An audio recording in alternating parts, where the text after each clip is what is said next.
Okay, good evening, everyone. You should be able to hear me. If you have difficulty with the audio, no. Some people are typing in. And welcome to the final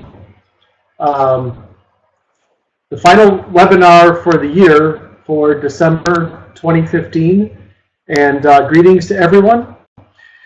So just a little background on the inspiration for this final webinar of the year. As many of you know who are on tonight, here I've traveled pretty much every corner of the state. I was up in Rhinelander last week, and obviously Madison and southeast Wisconsin, and the Fox Valley and western Wisconsin. And there seems to be a common theme that people are asking questions about, people are talking about. And one of those is that people have a sense that people are afraid. People are feeling hopeless. People are feeling that, well, the sense of overwhelmed. All you need to do is look at the political news out of Wisconsin or out of Washington or from around the world. It seems like it's one thing after another, and we're always putting out fires, or as I like to say, we're always playing role. And I think that, based on this whole process of framing and talking to people and seeing what is coming out not only in the media, but just out of organizations and talking to people, is just a sense that there really isn't anything hopeful to look at. And obviously, when you're always playing whack-a-mole or putting out fires, you don't have time, seemingly, to come up with anything hopeful. So we're going to do something hopeful that is inspiring for you. And to do that, the first thing we're going to do is put you in the mindset of thinking of you in your community. And I can tell you from seeing who's on tonight, we have people from all over the state, north, south, east, west, central. And so you're all in different communities, urban, rural, suburban. And so start thinking in terms of hope for 2016 looks like in your community. That's number one. So the second thing is you see a lot of portraying someone as the enemy. Scott Walker is the enemy, or Scott Fitzgerald is the enemy, or Donald Trump is the enemy. It's some person that is the focus of your ire. And I would like to have you think for next year that the enemy is not a person or a group of people. The enemy is an ideology or an idea that is basically dominating the person or the organization or the people view. In other words, the frame. So that's is to think in terms of the enemy, to use that terminology, as an ideology or an idea that we need to counter more effectively. And then to start thinking about a new idea for 2016 to motivate people to act. And we need to act with empathy towards others, which, remember, also includes ourselves, responsibility for yourself equally as others, with hope, because obviously we need a hopeful vision, and then something that resonates with everyone. We have to end the vicious cycle of communicating and messaging and working in terms of just issue and creating these silos and boxes that we all live in, but something that is more broad-based. So with that, what we're going to do tonight is on the idea of a new message. And I'm hoping that when we start with why we are where we are right now, and that's going to present you with the dominant frame in the world tonight. Uh, and then we're going to pivot and show you what's possible in the world, the kind of positive vision that we can present. That they'll start percolating with you so that you think of what you can say. What is your why? So that at the end of the night, at the end of our hour, I'd like to have you have something solid for 2016. And it can just be an idea. If the idea is framed correctly, if it's framed in the progressive frame like we're looking to do, then that's something to build on for 2016, because everything should then identify with what that idea is, what that world is. So, fasten up your seatbelts. Here we go. And as I mentioned, we're going to need to look at why we are where we are. So we're going to look at some clips from media. We're going to look at some political speech, some press releases, some things like that.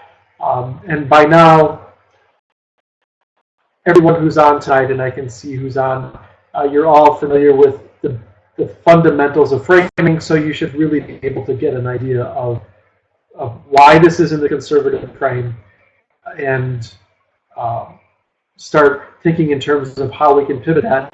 But I want you also to access your feelings and your emotions about these things, because there's going to be some questions that you're going to need to answer in terms of what you're thinking, what you're doing. Because even though we can't all be together in person, the interaction with all of us is very powerful. So the first clip here this is ABC News live coverage of the very unfortunate attacks and events that happened in Paris. And we're just going to play, we're going to look at just maybe less than a couple minutes here.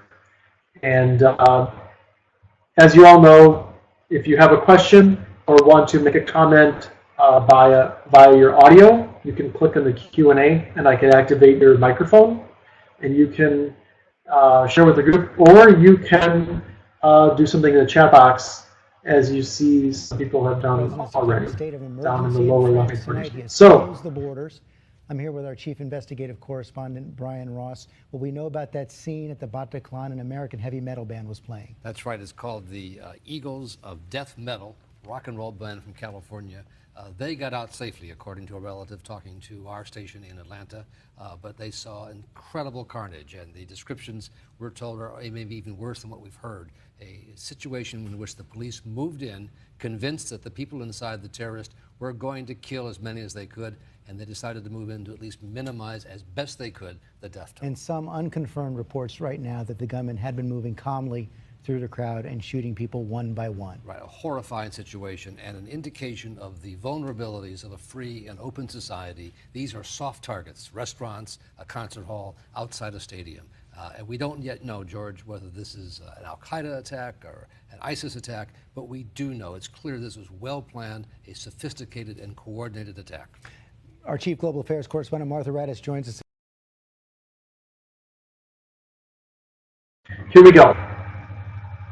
So we'll stop there and come back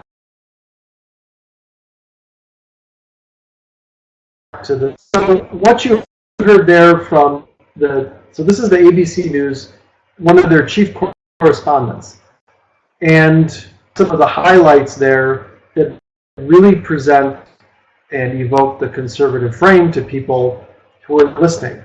The idea that the attack shows the vulnerabilities of a free and open society. That gets people to thinking about sacrificing freedoms in order to stay safe. That's something that obviously in the conservative frame is favored. The idea that ISIS as an organization has been gaining strength, and that this idea that this one attack is a major escalation, hard to stop, and is a big problem. So you can see how that propagates the idea of people needing protection from an authoritarian. We'll get to more details of the conservative frame soon, but I hope you get the idea that that's presenting. So the next clip, this is actually from a Fox Business News report, which granted not balanced, but this presents a scenario in terms of framing, and you're going to hear another quote unquote. Joining the conversation right now is Fox News national security analyst KT McFarland. KT, the FBI still will not call this terrorism. We are waiting to find any evidence that is it, in fact, but based on what you know, and what we know, obviously, they had tactical gear on, They had these long guns, they had GoPro cameras on. What can you tell us? Sounds like terrorism to me, but our authorities are doing the right and responsible thing to gather all the information and then talk about it. A couple of things have struck me, though, in the last couple of hours. One, is this the new normal?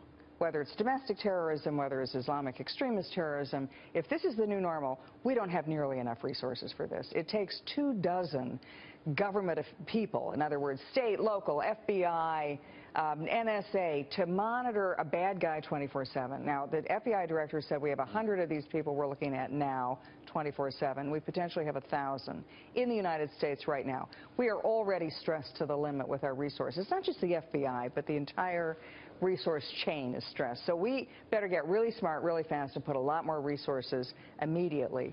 The second thing is the flash-to-bang ratio.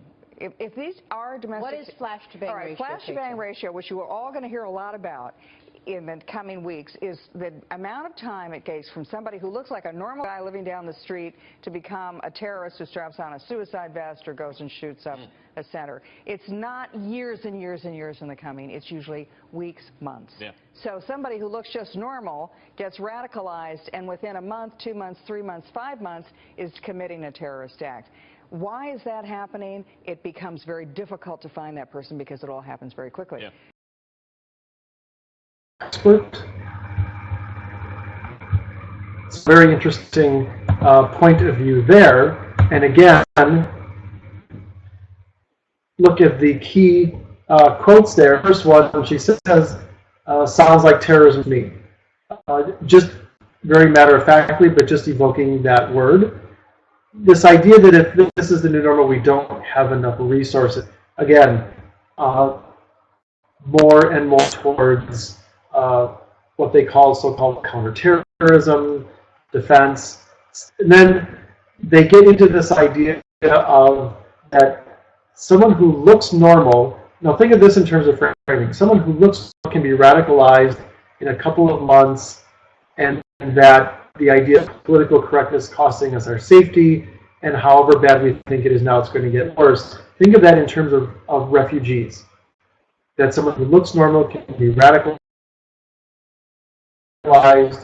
that political correctness is costing us safety, and that it's going to get worse, no matter how bad we think it is now. Well, they've already framed how bad it is now.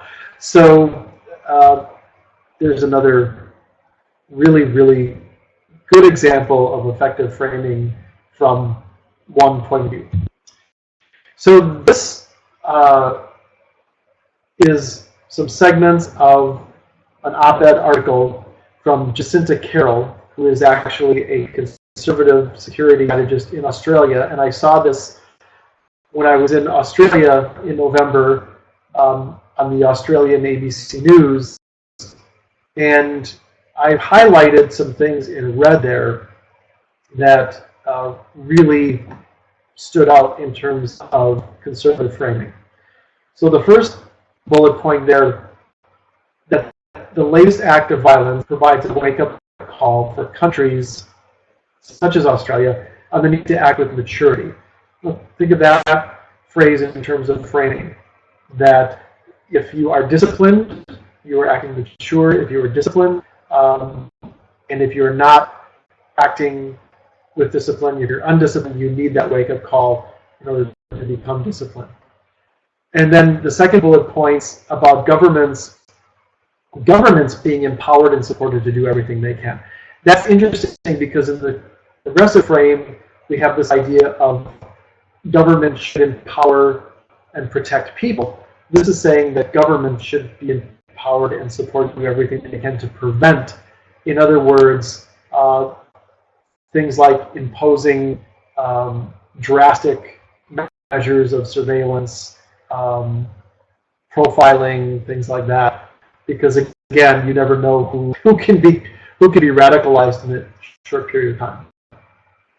The next bullet, losing the commitment and resolve. Again, the whole discipline thing, and then the last two, the whole idea of limiting the freedom of terrorist groups and individuals.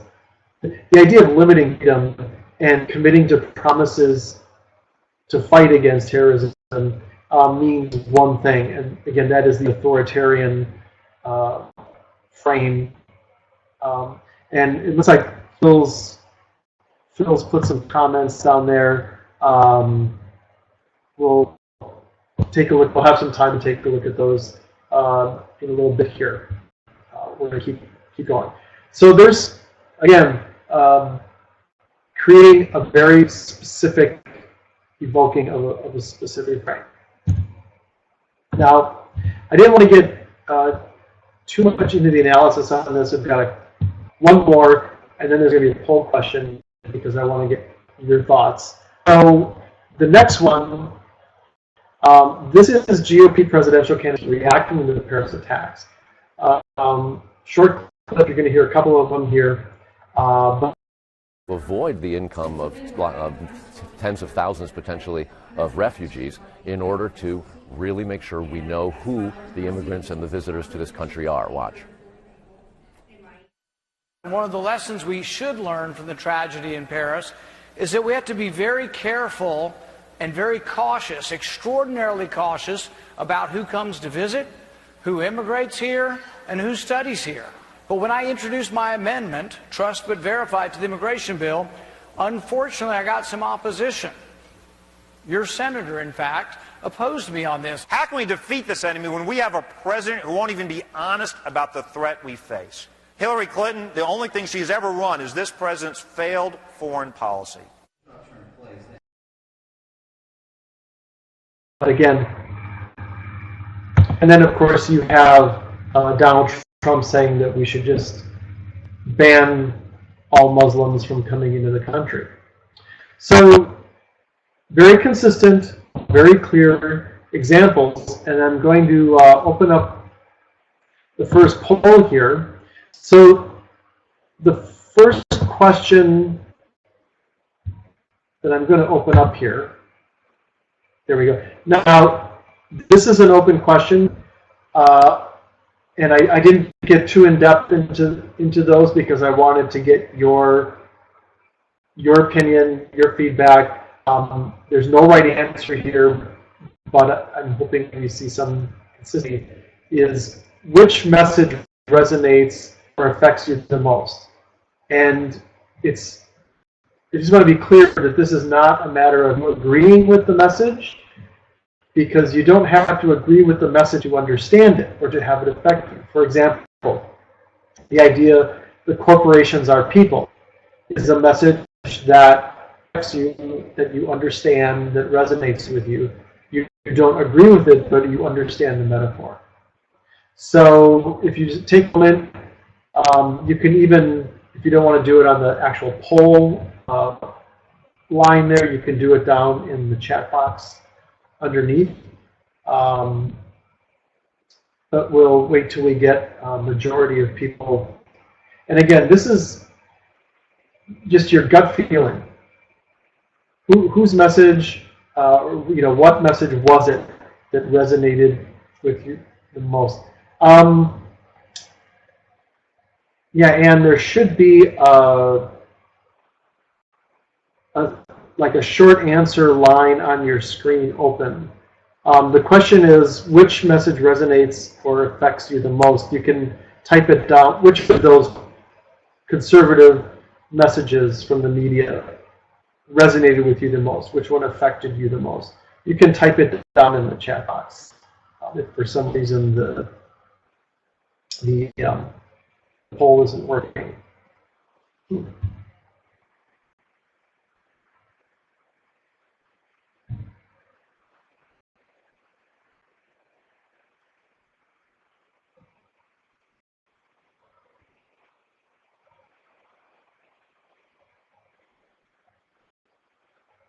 Okay.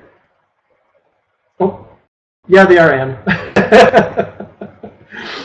Yeah, your comment is in there. Here we go.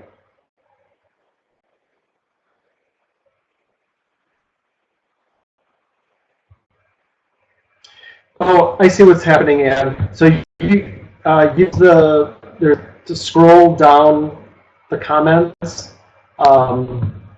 It's like a Word document, so you can scroll down. There's a little gray tab on the right-hand side of that chat box that you can just scroll down to get to the bottom of the comments, because the comments run chronologically from top to bottom. Because we can hear comments, just so you know. Okay.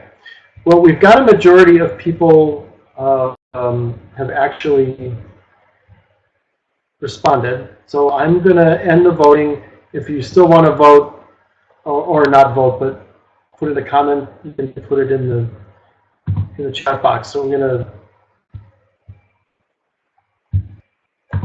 see what people said.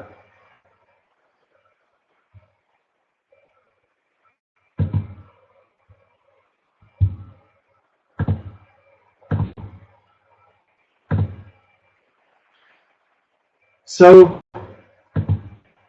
this is really interesting. Actually,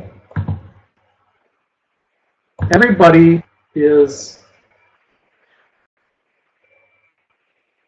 yeah, this is interesting. So all of you have put down this idea of that we're at risk, that it's played into your fears.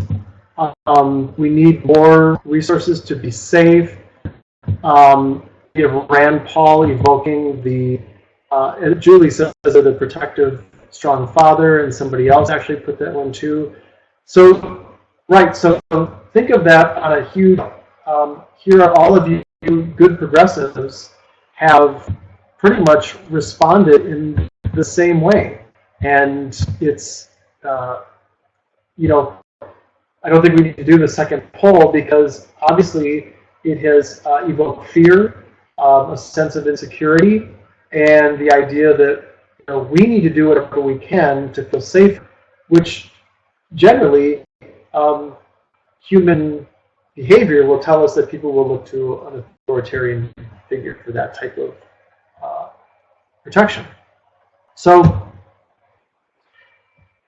here are some details about how the conservative frame and evoking it, such as all of you experienced, propagates fear, divisiveness, and this idea of salvation, which is really important. First of all, the entire authoritarian hierarchical structure of the frame. That you have an authoritarian figure that has moral authority over everyone, and it is moral for them to be there. And this idea of a hierarchy really plays into the whole immigration, non-Western culture issue that we're having. There is, the second one is really important, this idea of saint exemplar, which basically is that you are taking the extreme example of a particular behavior and you are equating it with normal behavior. So, for example, with all of these incidents and events and attacks and things like that are happening or plastered all over the news, clearly that is a huge minority of people's behavior, yet it is put out there as you heard on Fox News, anybody can be radicalized at any time. So very important, and it has a tremendous effect on people, especially when it's connected with metaphorical ideas and imagery, such as is done now. The conservative frame idea of you have a responsibility for yourself, family alone, that you have a responsibility to keep your family safe. Thus, the increase in people buying guns. This idea that non-Western ideologies are immoral. Again, hierarchical. And then we get to the whole idea of war on terror. And George Lakoff, shortly after September 11th, 2001, wrote a lot about how powerful the whole war on terror is. Well, there's this idea that the war, so to speak, quote unquote, I'm doing quotes, is just discipline for the immoral. It should be painful. So there's that aspect of it. And therefore, dominating, getting rid of, subjugating the immoral is a just and moral action. So very important in terms of how all this is framed.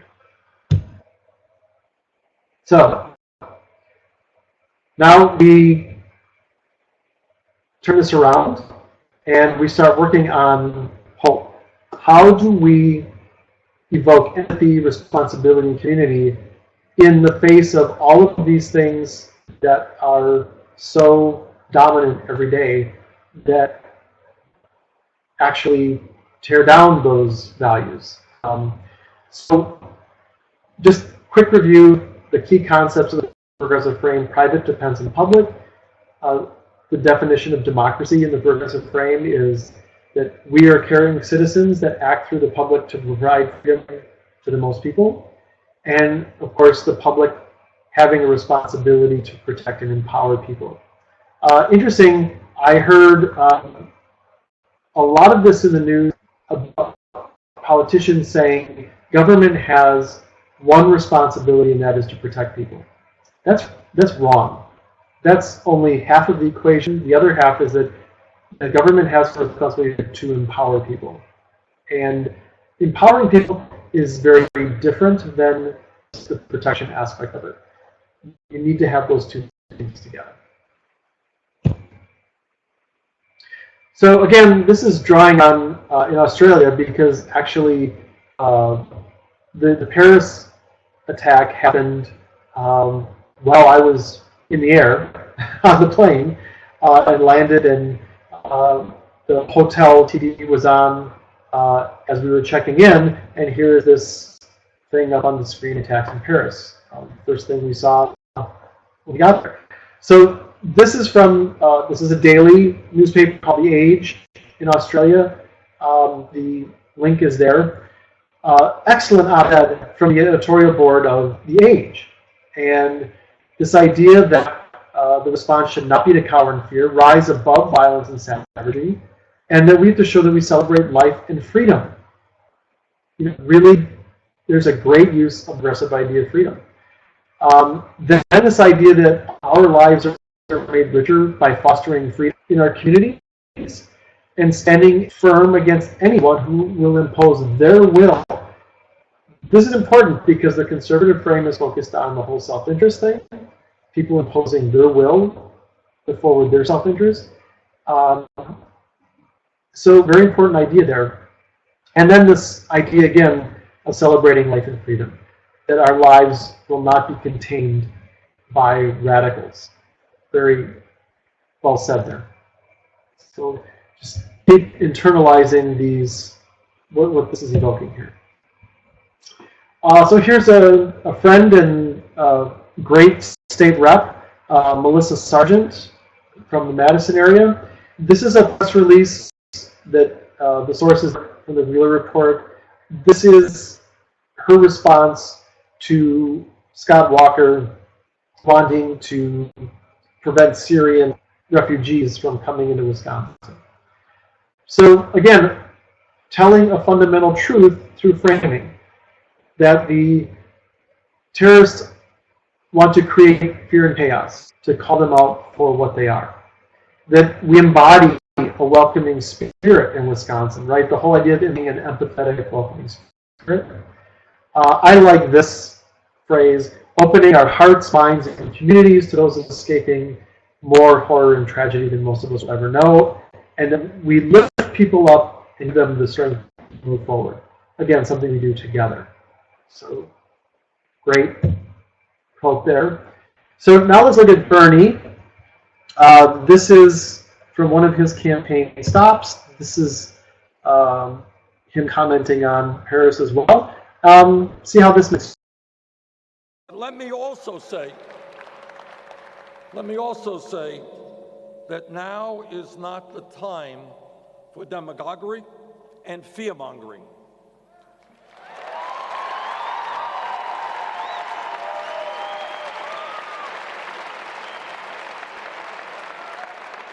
If you think about it for a moment, you understand that what terrorism is about is trying to instill terror and fear into the hearts of people.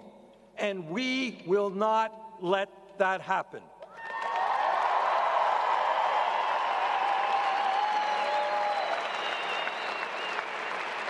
As Americans, we will not be terrorized. We will not live in fear.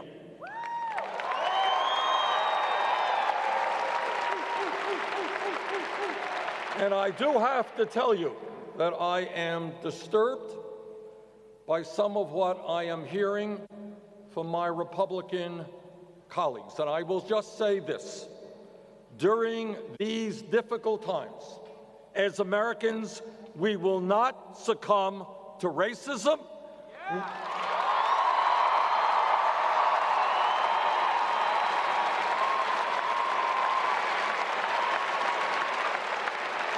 We will not allow ourselves to be divided and succumb to Islamophobia.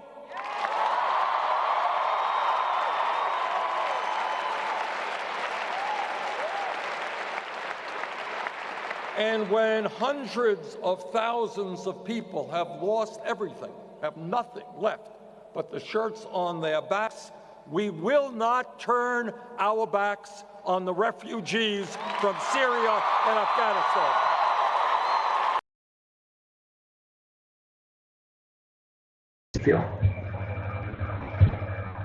So I'm sure a lot of you were applauding there too.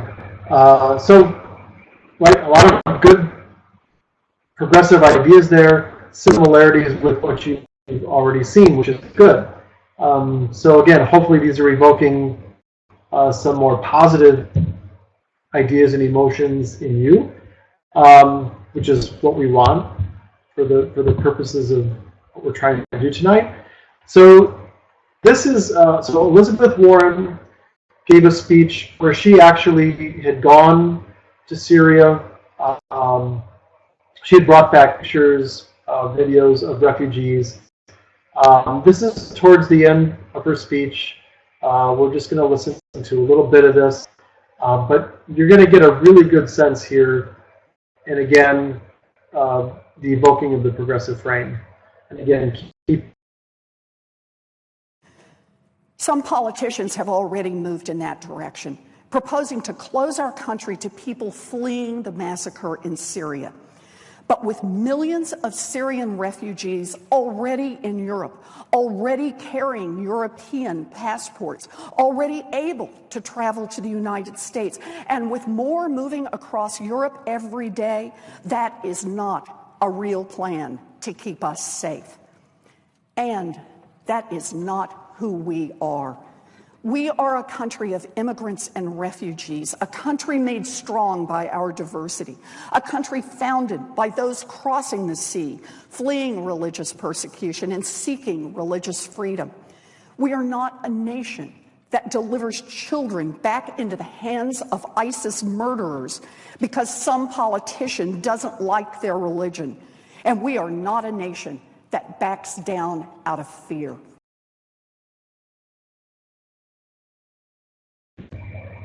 Almost forgot to turn my microphone on there. Okay. So, strong progressive words. And this is the last one. This is interesting because one of the things that we tend to not think of framing in terms is how framing helps us tell fundamental truths about things. And one of the things that sometimes even I forget to do at times, or is fail to evoke truths about, for example, conservatives in the progressive frame. And in this video, Justin Trudeau does this very well. He's being interviewed by BBC in Canada, and he's being asked about kind of the direction of politics in the United States versus Canada, and kind of his thoughts on that. And what he says is really interesting. And of course, for him, it's completely it's just who he is. He's speaking authentically who he is. But I think what he says here is tremendously important as we think in terms of next year and effectively undermining conservatives without attacking the person. Ways politicians can react to it and deal with it. You have, over the past little while, seen the rise of the anti-politician, whether it was our own Rob Ford in Toronto, who Okay, I just paused it because I want to comment on what he said. The rise of the anti-politician. And I would like you to consider, in the context of former Senator Feingold's campaign and how he is running as an anti-politician when in reality his strength is as a progressive public servant. Just, I'm going to leave it at that. was very much an anti-politician, or Donald Trump, who makes a big thing about not being a politician. I think that has, to a certain extent, run its course, just because people don't want the usual kinds of politicians, fine, but they're also looking for people who are actually going to be serious about bringing people together and serving and being upfront about the tough decisions we have to make. That's a very optimistic point of view, isn't it? Because actually, if anything, Donald Trump, contrary to what everybody expected, his support seems to be growing rather than receding. You know what, we've seen this a few times just in our own election, where polls were showing that more divisive positions were very, very popular. But when you get right down to it, when citizens take a long, hard look in the ballot box about actually voting against your neighbor, against someone who's different than you, in pluralistic societies like we have, it becomes very difficult to sustain the hatred or the fear of the shopkeeper you see down the street every day, or your colleague from 2 cubicles over. And that dynamic is what is really a source of optimism for me. I mean, lots. But I'm going to just play back again just that last little bit because he does something here that I'm going to point out after I play it back. Maybe see if any of you catch it. Write it in the. You know what, we've seen this a few times just in our own election, where polls were showing that more divisive positions were very, very popular. But when you get right down to it, when citizens take a long, hard look in the ballot box about actually voting against your neighbor, against someone who's different than you, in pluralistic societies like we have, it becomes very difficult to sustain the hatred or the fear of the shopkeeper you see down the street every day, or your colleague from 2 cubicles over. And that dynamic is what is really a source of optimism for me. I mean,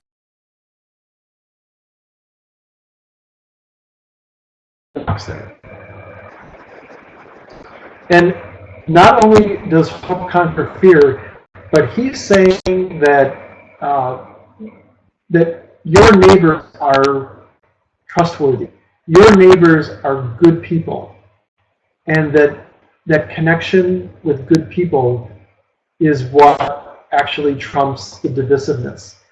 And that's really important, because I think in terms of what's happened in Wisconsin, the Republicans, the conservatives have succeeded in dividing us.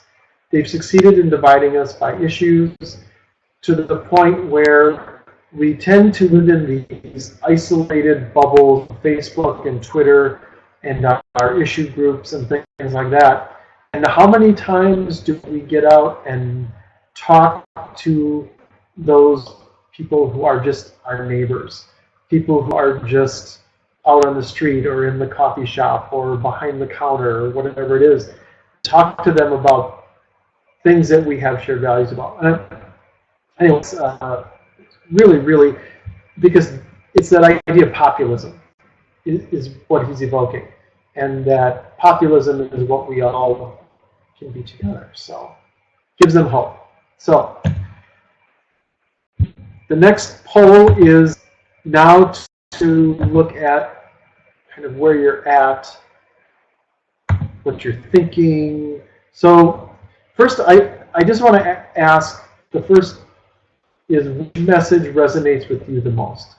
Either the person who delivered it or a specific kind of idea that resonated with you the most. And again, if you can't see, like Anne, if you can't see the poll, just type in the chat box, or you can complete the in the poll that should be on your screen. And we'll take a few minutes. Oh, and while you're all thinking, I can go look at, because Phil had an interesting observation up here, is this idea of citizens, engaged citizens in the local community, and that's the hope, the hope for our nation, really. And I think that's a great observation. And one of the things that I want to get at tonight with all of you, and then moving into next year, is so how do we activate this? How do we get more people to to get together on presenting a progressive vision of hope and connecting with people at a very personal level? And let's see, there was some other comments that were all very good. Don, the societal resources are needed to promote individual responsibility. That could go along with privatization. These landowners, so-called landowners' rights bills now that are just awful. And Phil, you asked a great question there. This how the Republican debates are driving a fear card, and that it resonates with the Tea Party base, and why are we co-opted by that fear rhetoric? And part of it is it's unconscious. It identifies with our biconceptualism. All of us identifying some aspect of it as biconceptual conservatives, and it keeps reinforcing that. And we see it everywhere. So when it's in imagery and metaphor and media everywhere all the time, it's something that you really don't have control over unless you're aware of it. So, good observation, questions. So yeah, it looks like we've got lots of voting here. Let me see what we've got. So in the chat box, so Ann Munster has what Elizabeth Warren said: a country made strong by diversity. Yes, in the chat box, relying on our connection with friends and neighbors. And let's see, optimism and trust. Again, the idea of not. So these are the ideas that we all have, and they're fairly well connected. This idea of optimism and trust. Democracy being a connection with our friends and neighbors, and not getting ourselves stuck in our silos.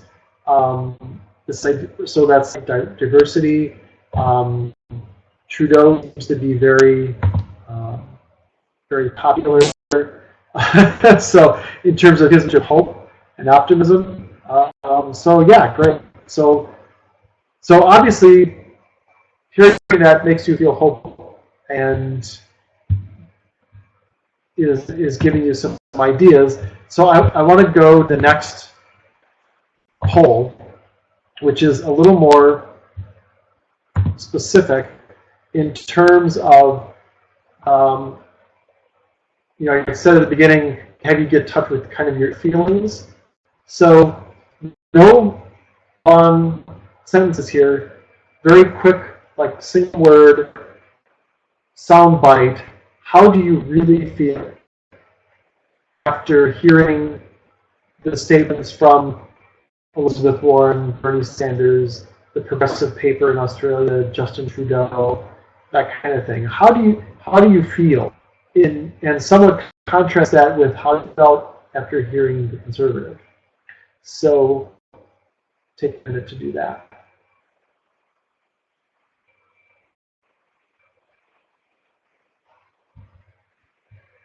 And I'm just reviewing there's a lot of comments in the chat box tonight.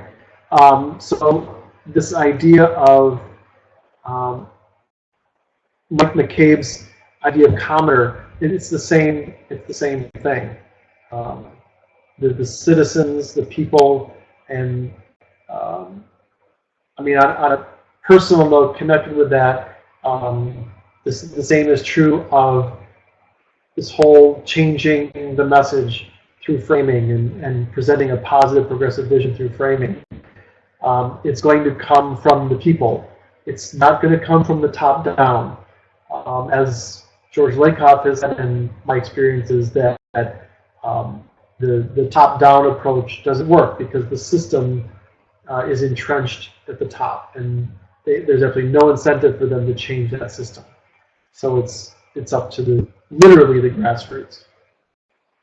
So yeah, positive, hopeful, not fearful.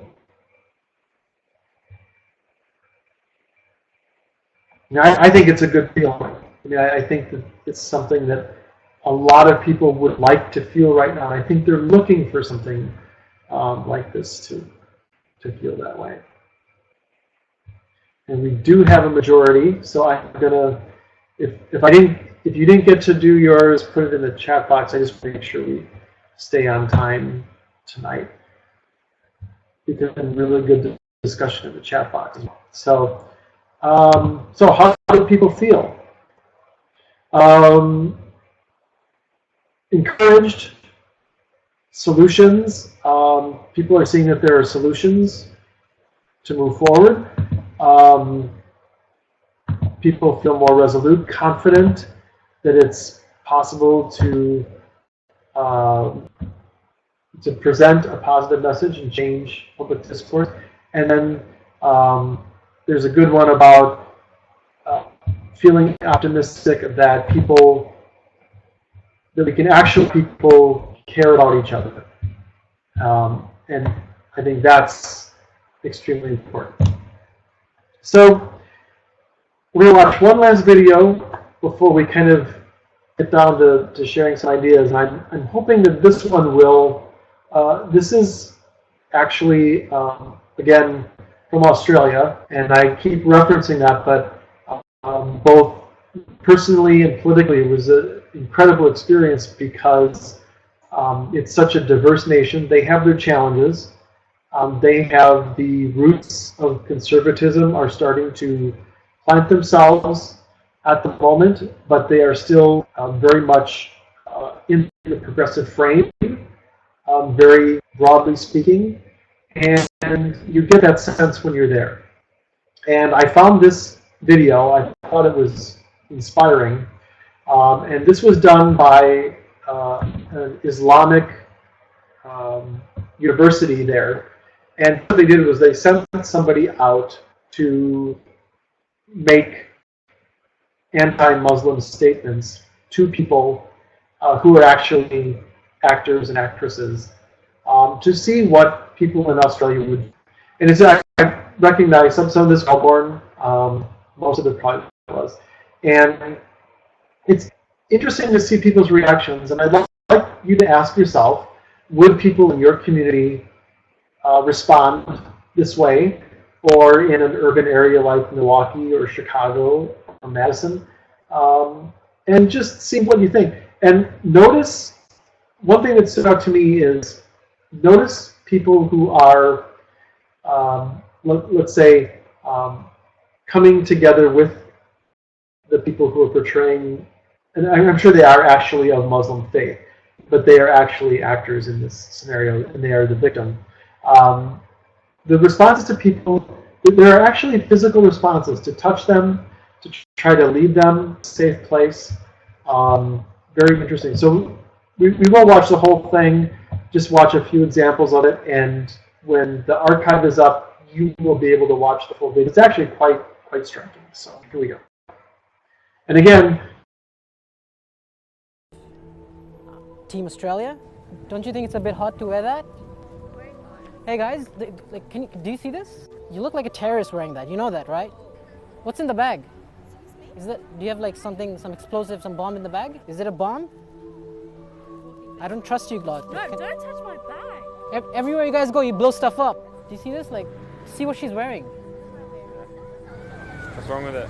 Like, how can she wear this outside? Like, don't you find this confronting? It's fine, dude. I can't believe this. Why can't they just be Australian? Hey, leave her alone. Can you see this? Just leave her alone. Can you see what she's wearing? Like, why can't they just be Australian? Leave her alone. It's part of their religion. Yeah, but everywhere they go, they blow stuff up. Walk on. Hey, leave her alone. If you keep walking. I can't believe these people. Leave her alone and just walk on.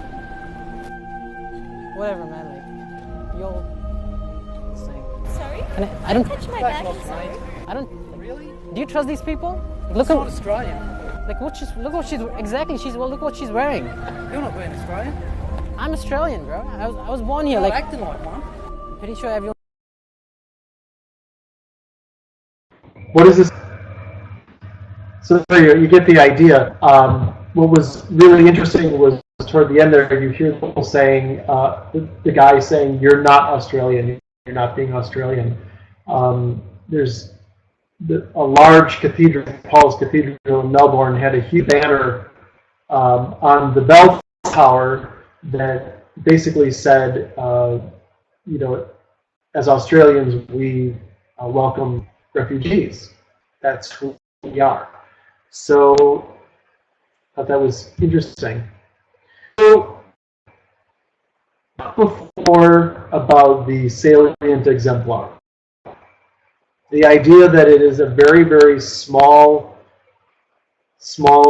extreme sample size of people who are behaving as terrorists, and yet the kind of what we consider the norm is that it could happen anytime. Anybody can be radicalized, et cetera, et cetera. I want to provide some perspective in terms of numbers, and because numbers generally lie, they are what they are. So in 2014, a little over 32,000 people were killed. This is worldwide. So 2014, 32,000 people killed worldwide in terrorist attacks. Nearly 70% were in 3 countries: Iraq, Nigeria, and Afghanistan, for obvious reasons. In Western nations, United States, Europe, less than 3% of the victims were in Western countries. Less than 1,000 people. So that's less than 3 people a day. That's 89 people per day worldwide. Look at the amount of money that the United States spends on just counterterrorism. $16 billion just on counterterrorism. And almost $1 trillion on defense in 2014. So let's contrast that with something that has some really significant impact on all of our lives: deaths from chronic illness. So in 2012, nearly 17 million people worldwide died from just 4 chronic illnesses: heart disease, COPD, respiratory illness, and diabetes. Almost 17 million. That's 46,000 people a day worldwide. And in the United States, it's actually over 4,800 people a day in the U.S. And it accounts for 70% of U.S. deaths annually. And how much do we spend in the United States on research on all 4 of those diseases? Heart disease, COPD, respiratory illnesses, and diabetes. Less than $4 billion a year. On diseases that kill literally millions of people every year. So just to provide some perspective in terms of how powerful salient exemplar is to get into our psyche and have us literally panic over something that we should be able to reframe very differently. And yes, that's a great point, Steve. Another example of humans' innate inability to manage risk. That's right. So here's the question, right? So we need a progressive message of hope. And so in this last segment here, I'm going to ask you, I'll flip the poll now, because I can put the presentation back up while you are doing your answers. So what is your message of hope for 2016? And I've got some examples here you can kind of riff on. So the first one, and remember the progressive ideas that we want to evoke. So our state and aid has always been a place of freedom and opportunity for people seeking a better life. Right? And one of the reasons that we've been so prosperous is because they're part of our communities. That whole private-public thing, definition of democracy, how we protect and empower people, so those things. Our freedom comes with the moral responsibility for the freedom of others. This is important because remember, the conservatives, freedom is just personal liberty to do whatever you want. But freedom in the progressive frame comes with responsibility for others. When we ensure everyone is provided with freedom and opportunity, we're all more free and prosperous. And then finally, we can accomplish anything when we work together and care for each other. This is the idea that Justin Trudeau developed even his campaign, right? Saying as Canadians, we can do anything together. We can always do better when we work. The idea of protecting and empowering people, right? When you empower people part of the community, they're less likely to become a terrorist because they are simply part of the prosperity of the community. And importantly, when you turn your back on people, you betray their trust. That's an important one to undermine what they're doing. And the last one I had is the idea that, look, we're all descended from immigrants.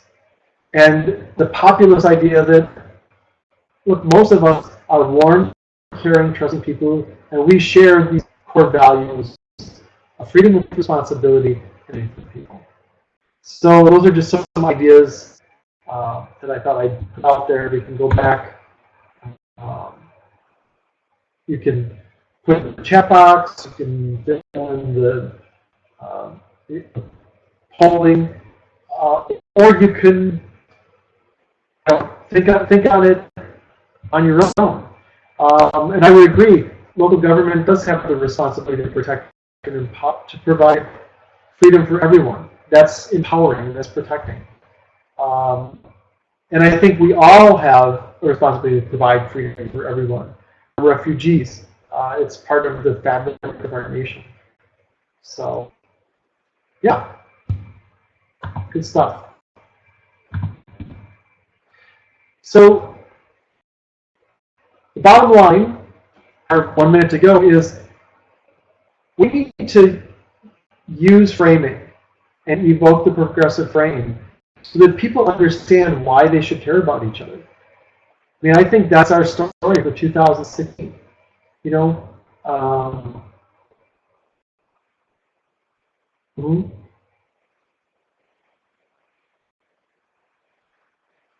question is how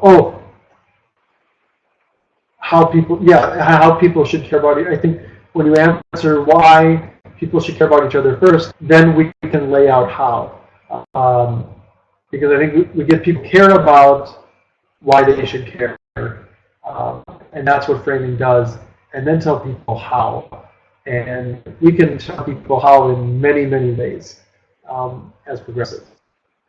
So I think, let me just see if, there are people participating in the survey.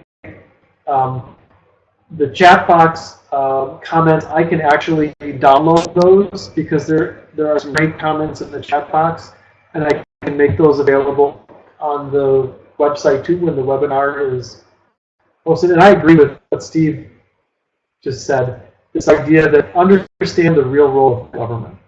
That's really one of the key reasons that we have a problem, is that people don't understand that they are the government. There is a disconnect between the people being the government, and that causes people to check out of the system. So, yes. Empathy greater than values, yes.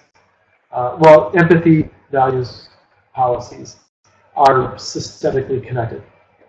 So great comments. I will download chat comments because they're fantastic. And I'm actually going to end the voting because we're able to. Feel free to, let's see what we got here. Share responsibility for freedom. That's a great message to build on. Oh, I get it, Steve. So that means, so that's an arrow. I get it. I thought you were doing the, I thought it was a greater than. Okay, that's the arrow. Right, I see. Connected, yes. Great. So thank you, everybody. I'm going to close the survey. And in closing, I just want to say to everyone, have a great holiday. Enjoy family time. The Happy New Year. And in the coming year, I will be sending out this with the next Thinking Points journal and an email communication. Can be looking for increased social media presence on my part, as well as having more information to share in terms of on a regular basis through the website. So it's funny that Steve and Nancy put that up there because at no time during our flight were we about terrorists. So so look for that and feel free to share. If you don't follow me yet on Twitter, please do. It's @Badger Democracy. That's BDGR Democracy. Or if you just Google Badger Democracy on Twitter. So follow me on Twitter because that's happening. If we're not already with friends, Scott Whitcup on Facebook, and then there'll be updates to the website to help with that stuff too. So thank you, everybody. Look forward to seeing you all the third Thursday, 7 o'clock